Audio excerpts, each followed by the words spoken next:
I would like to start this episode out with a moment of silence for Queen Elizabeth II.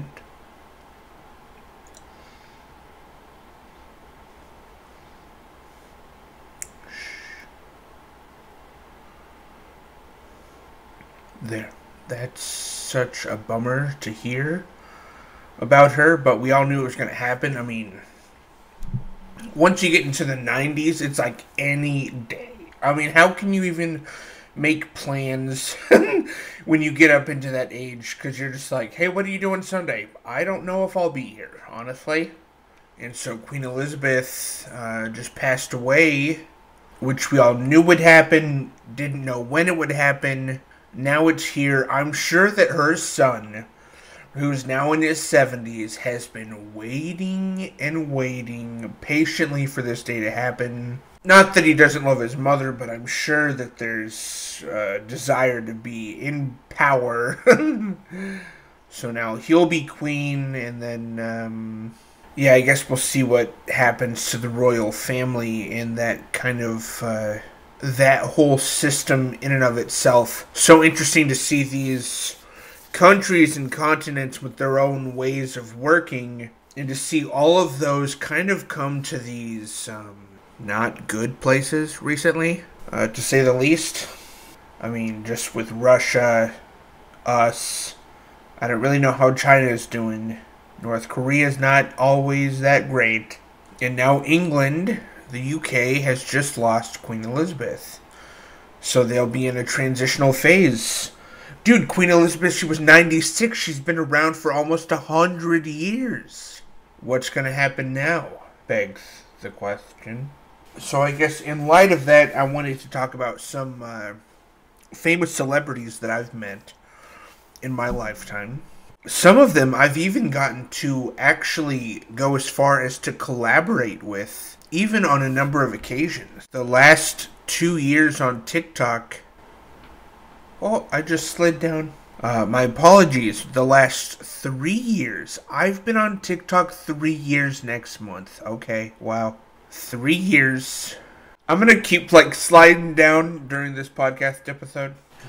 There. Well, stay there. Maybe I'll duct tape it. Maybe I'll just think skinny thoughts. I'll just do my podcast really fast. Well, what was I saying? Yes, the last 3 years on TikTok have allowed for me to collaborate with people that I've watched for 10 years now. King Batch and Frank Caliendo are two of those people that I have watched since I was at least 16. And just last year in 2021, I got to collaborate with each of them in something that was about 22 minutes in length. Both. Ironically. Lou Ferrigno and Mark Lowry, I've already talked about in previous episodes, so I'm not going to linger too much on them. But they were the earliest famous people that I met, and they happened to be my biggest heroes at the time, so that's why they mean so much to me. I feel like most people, their biggest heroes, they're going to have to wait a whole lifetime to potentially meet this person. Lou Ferrigno played the Hulk, and Mark Lowry is a stand-up comedian. Tim Hawkins was the next guy that I met right after that. He is a Christian stand-up comedian and musician. Great musician and singer-songwriter. He's incredibly talented, and I met him twice. First time I went to see him, he had this bit about adult diapers, and he brought some adult diapers on stage with him, and he threw them off stage so people could grab them. I just so happened to be one that grabbed one. I took it backstage, and he signed it. The next time that I saw him, a few years later, I brought the adult diaper signed by him to him again, and he freaked out. He's like, "Oh, dude, you got the diaper!" And he, like, lifted it up and showed it to everybody. And that was actually the time that my brother and I, we did not have VIP passes to meet Tim Hawkins again. It was a VIP for some reason. I don't know why. The first time wasn't. And we just, like, got in line. We were last in line. We were the last there. We didn't have badges on. We were just standing in line. We're like, we got up there. We're the last in line. He goes, "Hey, come up." And we take pictures with him. I have the picture, too. But, yeah, we did not have badges nor permission to be taking pictures with him. But the diaper thing, I think, totally redeemed me in that situation. So He probably didn't care. When I was real young, somewhere on the road at some point, we were at this restaurant with my family, and one of the waitresses, my family overhears the waitress say, "Oh, do you know so-and-so from ER?" And the table behind us goes, yeah, we know him. And so the waitress goes, "Oh, well, he's here. He's sitting over there, like right there." And so I didn't even know. I knew the show ER. I had no idea who the actor was, but I perked up because I was like, movies, actors, famous. And so I remember leaving the table that my parents were at, and I went over and I found him. I just like knew that it was him. And I just stared at him like this. I just stared at him. And he's eating, and he looks at me and he goes, "You having a good day?" I go, "Yeah." I don't know. I was so young, but it's a guy from ER that was behind a desk, and he's super grumpy all the time. Definitely an older guy, but I was on a trip in 2015 with my film school, and we went to Los Angeles for like a week. On the schedule, we originally had Tony Hale as one of the people we were going to meet, which would have been so cool. From Arrested Development, first thing I saw him in was Chuck. He just did Toy Story 4. Didn't get to meet him, but I did get to meet the bad boy, in Karate Kid, who is now the hero in Cobra Kai. That guy. What's his name? I don't know, but he played the bad kid who got like karate chopped or karate kicked in the first Karate Kid, 1984, and now he plays Cobra Kai, which is going on 5 seasons, I think. But I got to meet him on this trip, and he mentioned during one of the Q&A questions, that he was looking to do a comedy. And I perked up. I was like, "Comedy?" Yeah. And so after the Q&A was done, he was just being kind of swamped by people. I walked up behind him, put my hand on his back. He kind of like turned around, and I go, "I heard you were doing a comedy. You ever need help with that?" "I'm pretty good." And he just goes, "Oh, all right." Turned back around. He didn't end up taking pictures with us, but I remember just being like, "Okay." I met Dave Coulier on the same trip, who was the cut it out guy on that one show that had the one guy that died recently. Oh, and with John Stamos. And the Olsen twins. Come on, guys, help me out. I got to meet him, and I have a picture of that somewhere, too. So this next one is super cool, because this actor-comedian did not have to do any of this at all. But I think he's such a great guy that he not only met me, he collaborated with me, and he allowed me to open for him doing my stand-up. But his name is Adam Ray. So Bert Kreischer, the famous comedian, has a podcast. Adam Ray was on that podcast. And in that episode, he mentions he's going to be driving through my hometown. And I was like, "Bro." So I messaged him on Instagram. I said, "Dude, if you're coming through my hometown, I would love if you stopped by and like collaborated with me." And he actually messaged me back, and he was like, "Yeah, why don't we set it up? I'm coming through in a week or so." So he came through. We made a video. It's on my YouTube channel. We eat super spicy chips in my car. About a year later after that, so this year in March, he came through Salem again and booked a weekend in my hometown to do stand-up. Had me open for him with another opener and then an MC.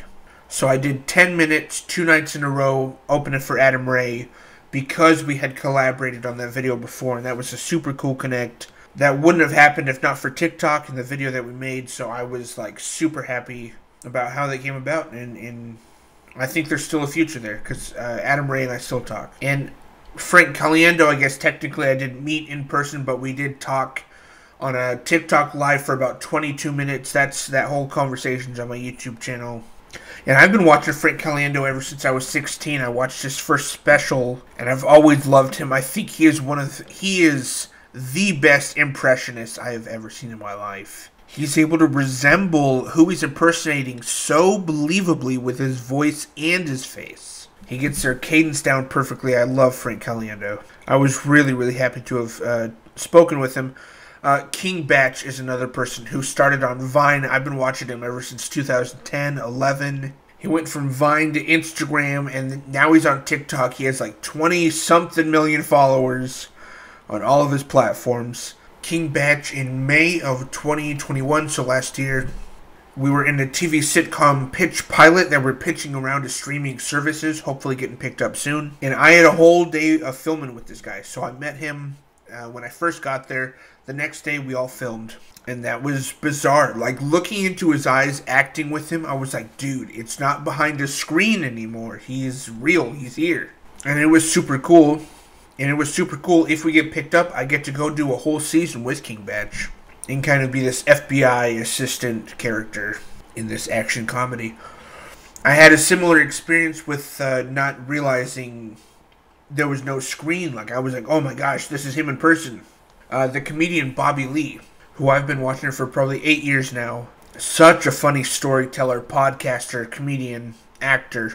He was here in Portland. He did stand-up. I watched him with a bunch of friends of mine. Bobby said on stage that his dad had just died like 3 weeks earlier. And that made me feel super compassionate for him. I was like, he's here doing stand-up comedy. His dad just died. So we didn't know if he was going to make an appearance after he did his stand-up. We went outside. We ended up, we almost left. And then there was like a bunch of disturbance in the crowd. We go back up the stairs and Bobby Lee's standing out here in the foyer with like everybody.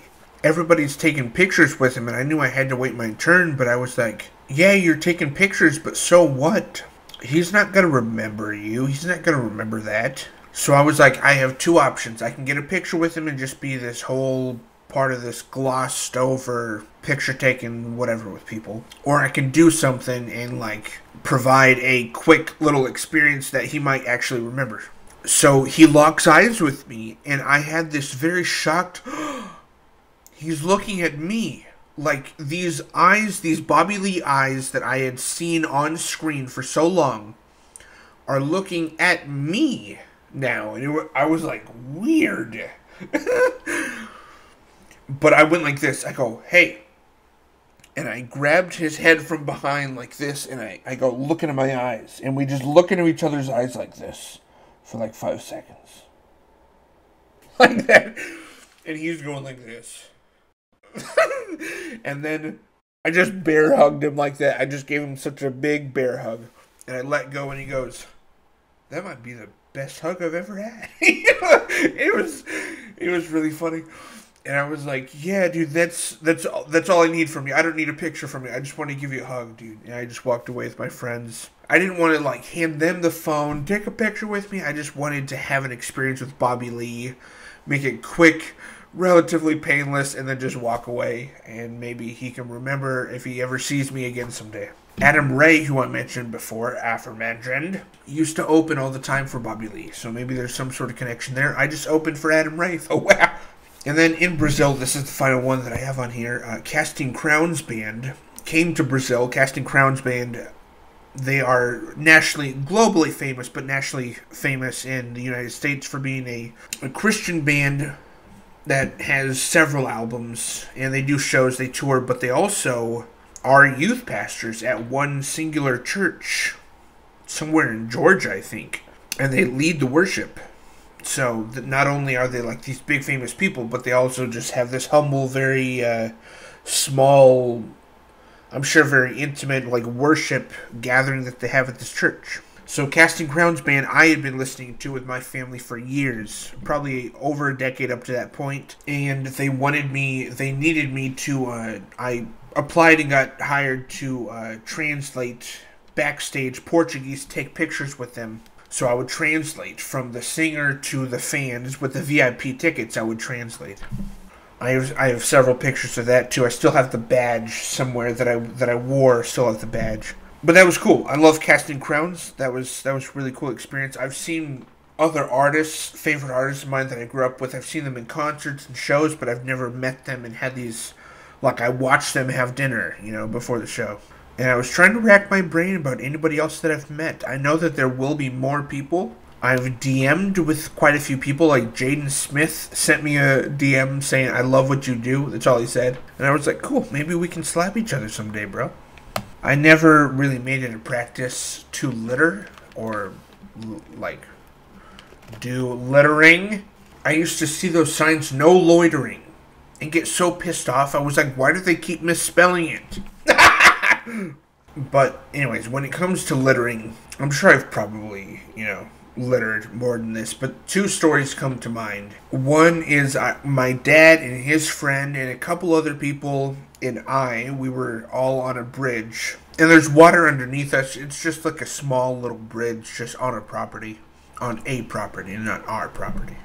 I don't remember whose property it was. Anyways, I saw the opportunity to empty my pocket of the trash that was in my pocket. I remember we were all looking in the water over the bridge, and then we all turned around, a whole 180. Everybody was kind of distracted about something up in the sky. I grabbed the trash out of my pocket, and I just tossed it behind me into the water. And I was like, I got away with that, right? Yeah, I think so. We all casually turned back around. We looked back into the water, and my dad's friend nudges me on the shoulder. He goes, hey. I look at him, he goes, did you do that? And I look into the water, and there's my trash just floating right there. I was like I couldn't deny it or anything. It was a new piece of trash in the scenery. I was just trying to get away with something, probably.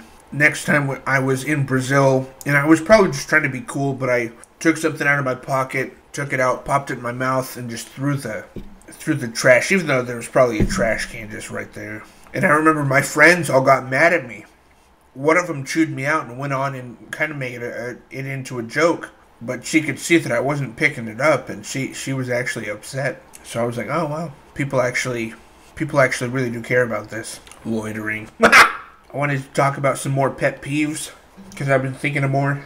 One of them is my mom. Not her in general, but something she does. I just went on a trip with my parents and a bunch of other people from this weekend.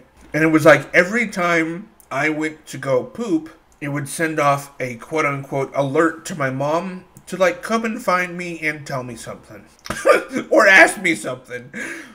Like, I'll be sitting there on the bathroom. Like, I'll be sitting there on the toilet, and then all of a sudden my mom, Collin! I don't like to talk to people while I'm on the toilet. If we're gonna talk, it's gonna be very short snippet, cut to the chase. And maybe it's just because I'm not in the room and she's, like, looking for me or something, but, like, it's almost every time I go poop. My mom is calling my name, trying to tell me something or ask me something. Or ask something of me. Another one is, have you guys ever had the toilet paper ply split? And then you have 2 separate plies going, and you have to, like, keep them matched as you're unrolling them, and then match them and fold it. I get so mad. I'll have to just roll the toilet paper until the plies reconnect, and then I'll rip it there, throw it in the trash, and then just keep going. Which is a waste, but I hate it. I exfoliated my face, like, for the first time in a long time recently, because I realized I didn't have any wash rags, so I found a rag, exfoliated my face, and I think layers came off. I was like, it's so smooth. ASMR. Oh, people smacking while they eat. Like, I couldn't listen to a podcaster eat and podcast at the same time. I don't know how you guys are doing. But I cannot eat at the same table as somebody who smacks their lips when they eat. Wah-bah! That's me. That's my response. These are hot and spicy peanuts, by the way. Let me know if you guys want some. One pet peeve I have is when somebody at the gathering or in the group feels the need to always top somebody else's joke or ride the coattails of it. Like, somebody will make a joke that gets a big laugh, and there's always one person that needs that attention too, that rides the coattails of that joke and, like, adds to it, like, right?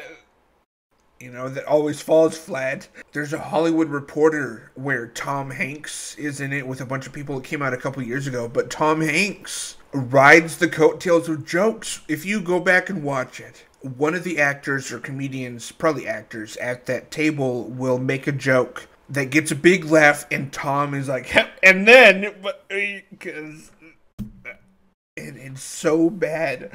But I was like, what is that need in him to get that attention to, oh, I I want the joke of being funny this time. You know, I hate it so much. And I feel like I get it a lot. If I make a joke that gets a big laugh, it's met a lot of times with somebody adding on to it. Then I'm like, you can stop, because I made the joke. I cannot stand when people just stand at the coolers of a gas station and just look. Move! I have to, like, walk around and kind of fake like I'm looking for something or fake like I'm doing something just to kill time. I want that one specific section that you're just like, la-dee-da. Quit lollygagging and pick a poison. Okay, poison yourself. Cusco's poison. Cusco's poison in the Cusco. And final one is talking during movies, specifically quoting the movie during the movie. Sometimes it's okay, but a lot of times, you know, it's not always right.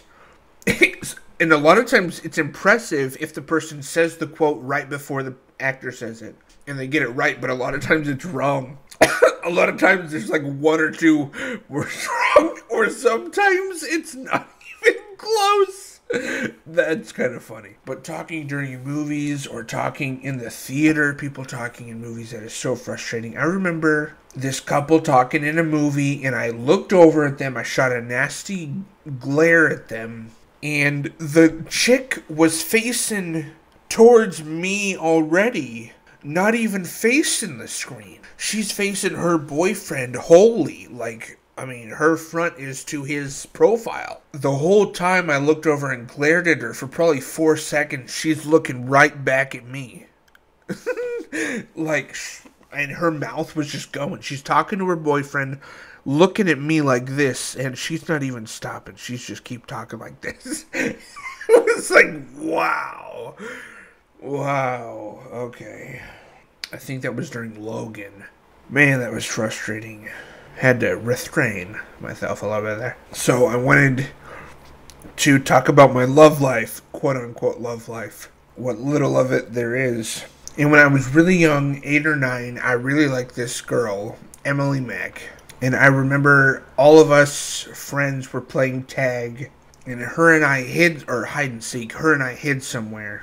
And when they found us, she ran away, and I lied. I said that we kissed, and that made the following months pretty awkward between me and her, and my family and hers. Like, I mean, for the years after that, her and I were just, it was just really awkward because I still really liked her, and I really don't think she liked me. I mean, I know she didn't. Plus the whole I lied thing, so.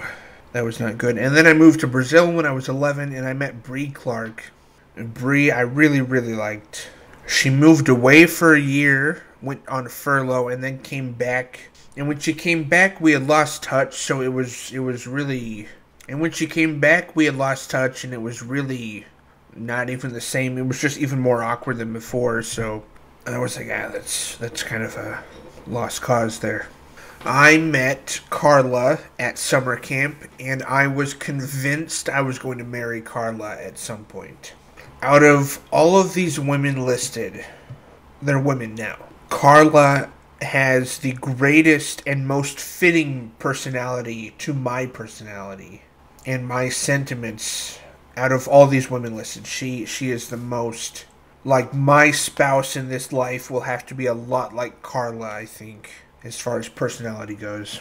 I left Brazil in 2014, and she's been dating somebody since then, the same guy. So, all hope is lost. Then there was Nina. I met her at summer camp as well. I came to really like her. She was so honest and blunt. You couldn't get away with anything. Any sort of half-assed kind of like lie or excuse, she would just call you out on it. She wouldn't let you get around anything. I had never had a friendship with anybody like that before, and I really liked Nina. But I knew that a really good friend of mine liked her more. He loved Nina, so I kind of backed off. Nina didn't like him, and it kind of came out where he expressed it. She didn't like him. I don't know. It was kind of a love triangle. I felt like she saw something in me, but maybe saw that I was backing off because of whatever his name was. No, Isaac. But I like Nina. What happened between us is we got one summer at camp, my last summer there. We were in a quarrel, like bickering and fighting and having a lot of conflict during a lot of drama during that summer.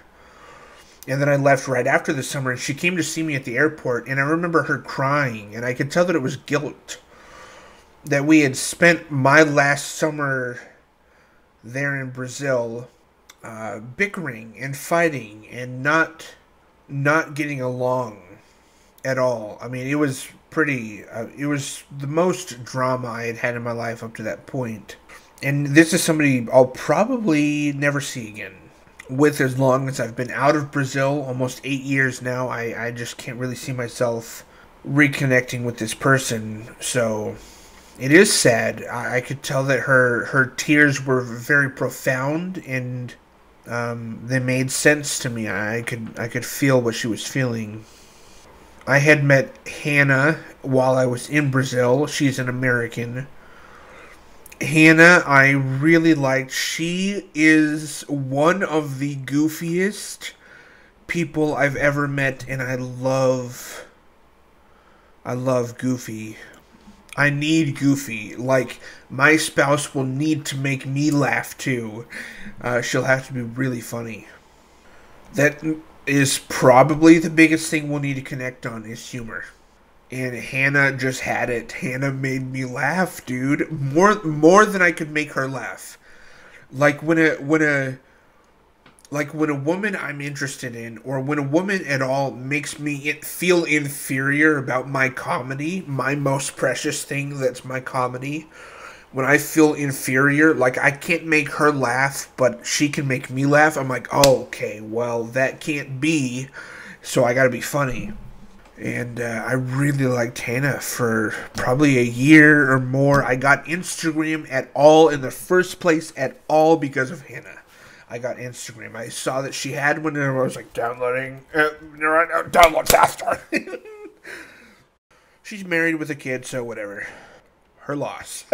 Well, people are always like, her loss, man. Well, it's also mine. It's definitely mine, too. She has a husband and a kid. She went to a really good school. Like, she has a super great family. I spent several Thanksgivings with that family while I was at college. So it's definitely my loss too.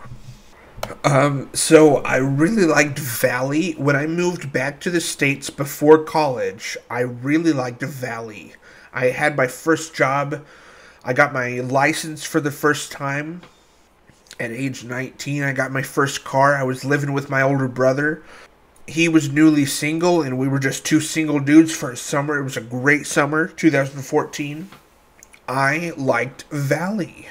And I am really not proud of how I behaved. There are just things that bypassed me, things that you shouldn't do that I didn't know. Right when I got back, like that night, I knew that they were having worship practice at the church.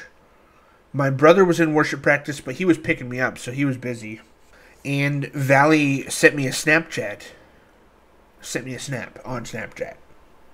I opened it, saw that they were there, and then I went there. I just went and kind of surprised. I mean, I did surprise her because she was pretty surprised. She was embarrassed, and she was like, "Did you come here because of that snap?" And I was like, "Yeah." Like, I didn't know that was probably a bit too much, but during that summer, and this is true, I feel so bad because it's true. I went to my brother and I were at separate churches for this Sunday. I asked Valley, would you like to come to lunch with me and Casey? Because Casey and I had talked about going to lunch together. At some point, he ended up bailing on the lunch. So, before Valley and I go, I say that Casey can't go anymore. I could tell that she was like, I feel like you just trapped me into now this. I have to go with you to this lunch. And I was like, dang it. And I was like, I see, but I can't explain because that's more awkward to like address it. So why don't we just go to lunch?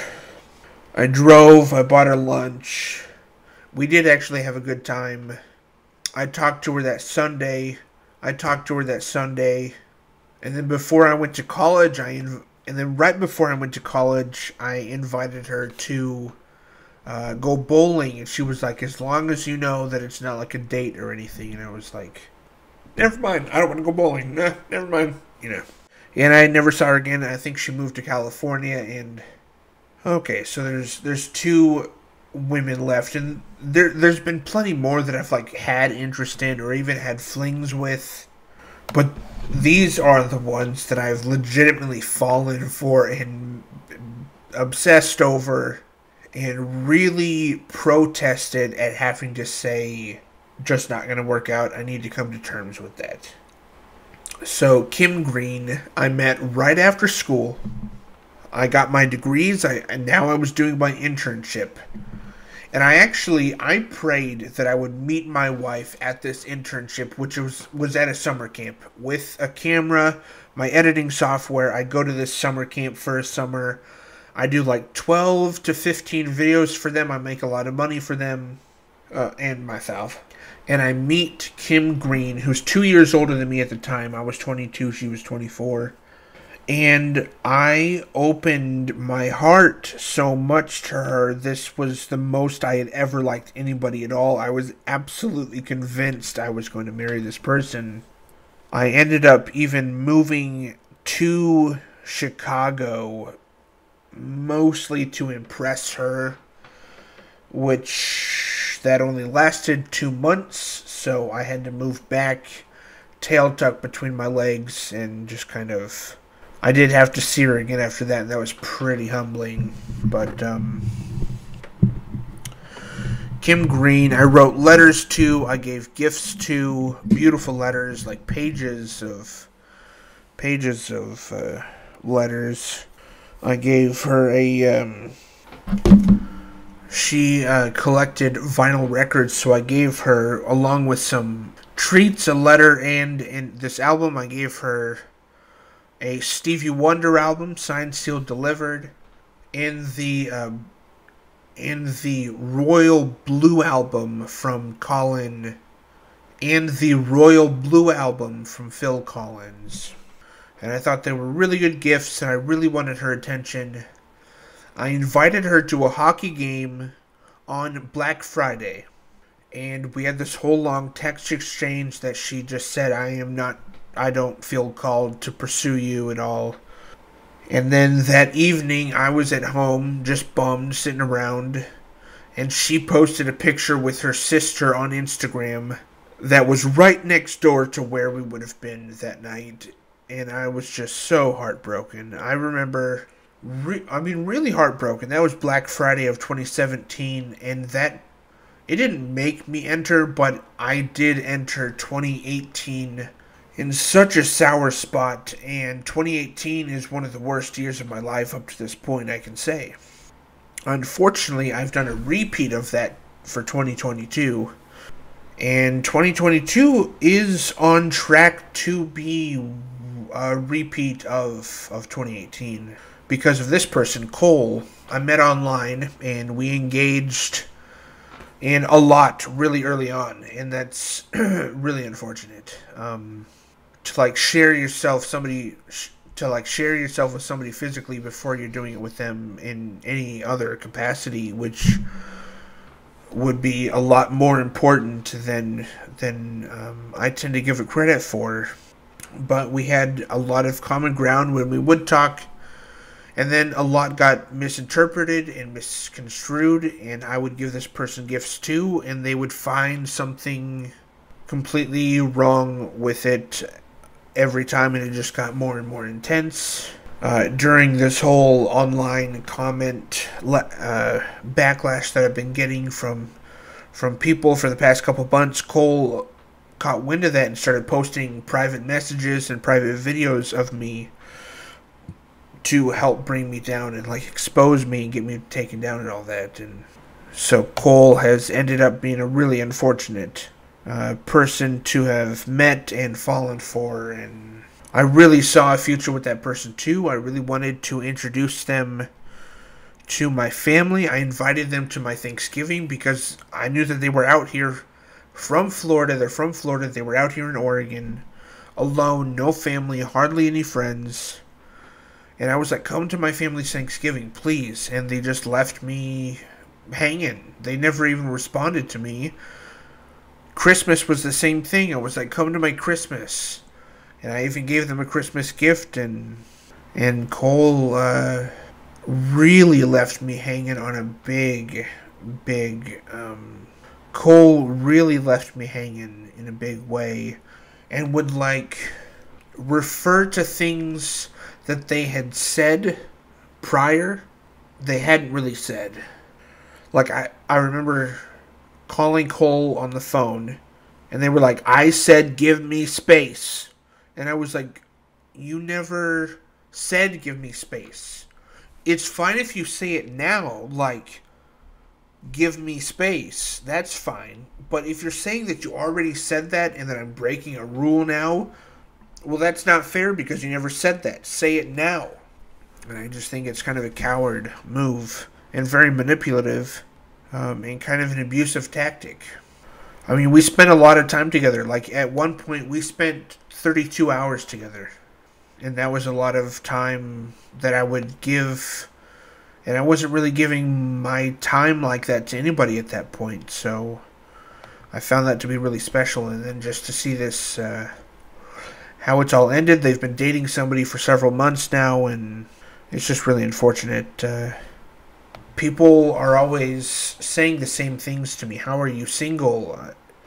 Oh, no, it's completely their loss. Like, I'm baffled that nobody has liked me in the same way that I've liked them. That's the most frustrating thing for me. Because I can really be all about that person when I fall for them. And maybe that's the lesson to be learned, is that nobody should be treated like that kind of a pedestal, like an idol, to where you would literally just do anything for them. I mean, there's exceptions to that, obviously, but like family members. But even then, there are situations you can create that would be like, idol worship. That would be like, idol worship. But that's a relatively abbreviated version of my love life, and I just wanted to share it. Not the most extensive, and I hope that, I'm convinced that the first person that I date is the only person that I'm going to date. And I really believe that to be true. I feel like there's one single person on this earth that is meant for me and can handle me and will love me to the extent that I need to be loved. And I'm really excited to meet that person.